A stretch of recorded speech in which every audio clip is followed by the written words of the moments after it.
Il y a plein qui croient que le djinn amoureux, c'est à leur intérêt. Ça veut dire qu'ils l'aiment et tout ça, et c'est bien pour eux et tout ça. Mais la vérité, c'est tout contraire. يا ذاكر الأصحاب كن متأدبا واعرف عظيم منازل الأصحاب هم صفوة رفعوا بصحبة أحمد وبذاك قد خصوا من الوهاب يا ذاكر الأصحاب كن متأدبا. La vérité sur le djinn amoureux, qu'il est là juste pour détruire la personne. Pourquoi? Comment il fonctionne? Pourquoi ça?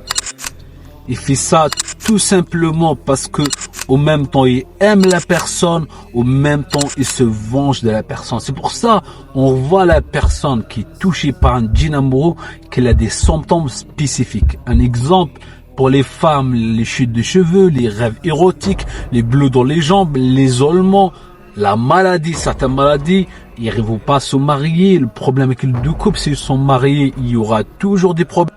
Et beaucoup aussi, ils prennent ça à la légère. Ils prennent ça à la légère et quoi, qu'un djinn amoureux, c'est normal, ça va vivre avec eux et tout ça. Mais c'est faux. Parce que le jour qui va commencer à créer des maladies, créer des choses, que vous êtes entre deux choses, entre la maison et l'hôpital. Maison, hôpital, la majorité du temps, vous passez à l'hôpital, c'est là que vous comprenez que vous êtes dans un grand danger.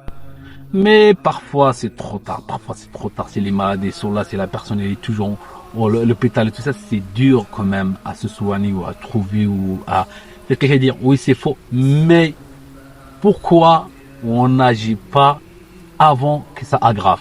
Parce que la majorité qui sont touchés par un djinn amoureux et qui sont mariés, un exemple, ils sont en conflit, entre couples, un conflit qui n'arrive pas à avancer et qui ce conflit ça dure toujours.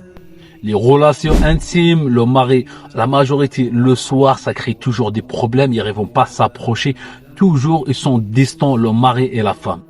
L'empêchement de mariage, toujours l'homme, il fait toutes les démarches pour se marier. Dernière minute, il va refuser, il va annuler son mariage, il va annuler tout. Pour la femme aussi, c'est pareil. En fait, il va s'intéresser à une personne qui n'est pas intéressée par elle, mais une fois une personne, un homme, il s'intéresse à elle, il va, au dernier moment, il va lâcher tout, il va dire pourquoi j'ai fait ça, pourquoi je me suis marié, pourquoi, ils savent même pas. En tout cas, il n'arrive même pas à se marier. Après, il va rejeter tout, il va pas se marier. Il ne veut pas se marier. Si il se marie, il y aura que des problèmes. On parle même pas de l'isolement parce que celui qui est touché par un djinn amoureux, il est toujours seul, il est toujours isolé, il n'aime pas les autres. En plus de ça, il est toujours déprimé. Ils sont même déprimés, il n'est pas bien, il est toujours déprimé. Les rêves perturbants. Ceux qui sont touchés, ils peuvent faire des rêves intimes tout le temps. Comme il se réveille, il est fatigué. Émotionnellement, il est fatigué physiquement. Il dort beaucoup, mais il est toujours fatigué. La fatigue, cette personne-là qui est touchée, il a la fatigue, il est toujours fatigué. Le djinn, il le fatigue. Émotionnellement, physiquement, il est toujours fatigué. Les douleurs physiques, ça veut dire la personne elle va souffrir des douleurs physiques et parfois les femmes ou les hommes, le bas de ventre ça les fait mal, super mal, ils savent même pas pourquoi.